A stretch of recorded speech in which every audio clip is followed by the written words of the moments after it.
Hey, welcome to another episode of Changing the Face of Wellness podcast. I'm your host and wellness strategist, Rachel Harper. If you're an educator just like me, we are right now, as of the date of this recording, December 2024, we are right now on winter break. And I think it is so important for us to remember that while we are on any type of break, that we reinforce our wellness habits. That is not just focusing on what we're eating, that's not just focusing on movement, but that's also making sure we are including strategies to decrease our stress, such as stillness, such as there's a lot of different things. I'll jump into it a little bit. But this episode today, we are talking about 3 steps to make your wellness non-negotiable in 2025. We know as we move into the new year's, typically what people do is they start to say, well, the new year, I'm going to focus on myself. I'm going to focus on my self-care. I'm going to focus on what I'm eating. I'm going to focus on moving a little bit more. And all that is noble. Research shows is that typically by the second Friday of every new year, a majority of people already give up on their goals. But I want to make sure that you're not just setting a goal for your wellness and your well-being, but you are making it a non-negotiable so that way you can stick to it. So teachers who prioritize wellness report higher job satisfaction and lower stress levels. Research also shows that teaching is the second most stressful job behind nursing. And so what that tells me and what that tells you as well is that there's so much stress when it comes to education, then why wouldn't we focus on our wellness as teachers? It only makes sense for us to prioritize and make our wellness a non-negotiable, because when we don't, then stress overtakes us. We end up leaving our jobs prematurely when we know we love the career that we have, but just the stress overtakes our mind and our bodies and our souls. And so what I want you to do, what I encourage you to do for 2025 is to make your wellness a non-negotiable. So I'm going to give you 3 ways that you can do that. Okay. So the first thing I want you to begin doing is think about the cost of you neglecting your health in the past. So maybe 2024, you didn't focus as much on your health as much as you wanted to. Maybe in 2023, December, Christmas break, you say, you know what, in 2024, I'm really going to start focusing on my wellness. And maybe you fell off, right? Because typically what happens in education, or if you're we know that education is a really busy field. It can be really busy. The lesson planning, the writing the IEPs, the classroom management, the meetings, all the things, right? The after school activities, especially if you add on to that, that you have things that you have to take care of at home, right? So maybe you're a parent, maybe you are a bonus parent, maybe you have a significant other, maybe you're a caretaker to your parents, whatever the case may be, maybe you see that work and life, there is no balance when it comes to your life, right?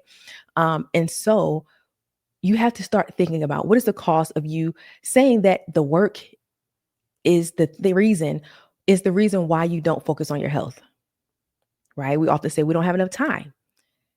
If maybe perhaps you feel like that is true, I'm going to tell you right now, that's not true. I don't even know you, but that's not true. Why? Because there's probably 30 minutes where you're scrolling through your phone, right? And so there's 10 minutes in there where you can focus on your wellness. And I'm kind of getting ahead, but I just wanted to put that out there, right? So that we all can realize that when we are reflecting on our past habits, we got to be real with ourselves. What is the truth? You got to be real with yourself. Don't beat up on yourself, but just be real with yourself, right? And talk about how much time, if I use that excuse that it wasn't enough time for me to focus on my wellness or prioritize myself, then I want you to start to think, then why? What were the pockets of time where maybe I did have 5 minutes to focus on myself, to put, put my energy back into my wellness? And then I want you to adjust your vision. So many people, they vision board for the new year. What does your wellness look like in 2025? But I don't even want you to just stop there. What does your wellness look like in 2026? Right? Because everything that we do in 2025 is going to be a head start for 2026. Okay. So I want you to reflect and adjust your vision. So what are your values when it comes to your health and your wellness? Do you follow those values or do you ignore those values? Okay. So start to reflect for 2025.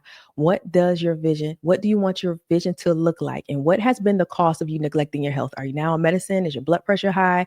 Do you have more aches and pains? Do you not have enough energy? Do you feel overwhelmed? Is your stress overtaking you? Do you feel like you have anxiety? What is the cost of you neglecting your health? What was the cost in 2024? Maybe if you think back to 23 and 22. Okay. So number 2, how can you make wellness a daily habit? I want you to start small. The name of this podcast is Changing the Face of Wellness. Unfortunately, a lot of times we believe that when it comes to our wellness, we got to do something extraneous and extravagant and big. But understand that even if you spent 5 minutes journaling or 10 minutes walking or 3 minutes in stillness, that over time compounds and creates the mind and body that God said that we're supposed to be having, right? That we're supposed to have. God said he came so we may have life and have life in abundance. And for some reason, we oftentimes, when it comes to our health, we're living in lack.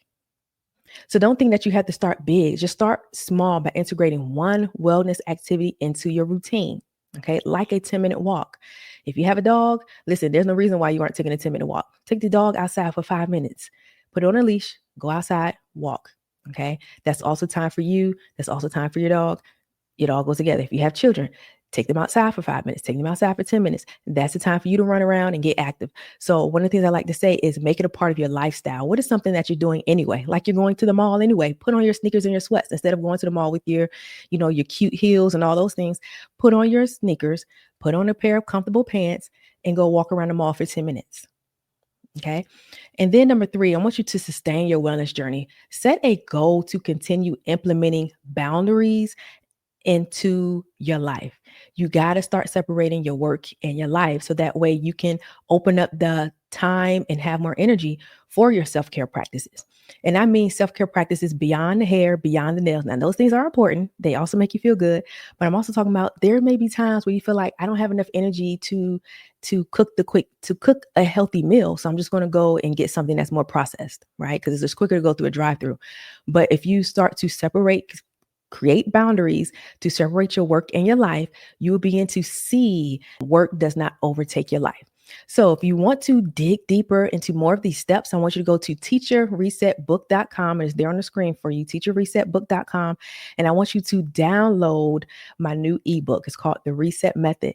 It shows you 5 simple and easy steps to separate work and life so that you can set bold boundaries and balance. Okay. You want to have more time to focus on your wellness. It is a non-negotiable. What is the cost of you not focusing on your wellness in 2025? What will be the cost? And what has been a cost? Think back to the past 3 years when you've been neglecting yourself, not prioritizing your wellness and making work your priority. You should not make work your priority. I wrote something online and I wrote, what did I write? I wrote, my wellness is important. My wellness is a priority and work does not come first. Somebody wrote back and said, well, what about the students? In my head, I was thinking, what about them? Like, okay, what about them? But I had to write back and say, you know what? If I don't focus on my wellness, what good am I to the students anyway? Right? I'm actually a better teacher because I make my wellness a non-negotiable. I can show up with energy. And I have middle schoolers who will have a lot of energy. And so if I don't have energy, then what good am I to them? I'm not going to be able to show up how I need to show up for them. Right. And so if you're a teacher as well, make sure you are focusing on making your wellness a non-negotiable. It should be first priority in your life, not work. Work should not be first priority. Work should never be first priority. Okay. And we're going to talk about something in the orbit. If you get the book, I talk about the orbit. We don't put things in 1, 2, 3 order, but listen, don't put work first. So again, go to teacherresetbook.com, get that book right now. You can get all the 5 steps that will help you start to set boundaries, bold boundaries, and balance between your work and your life. Take care.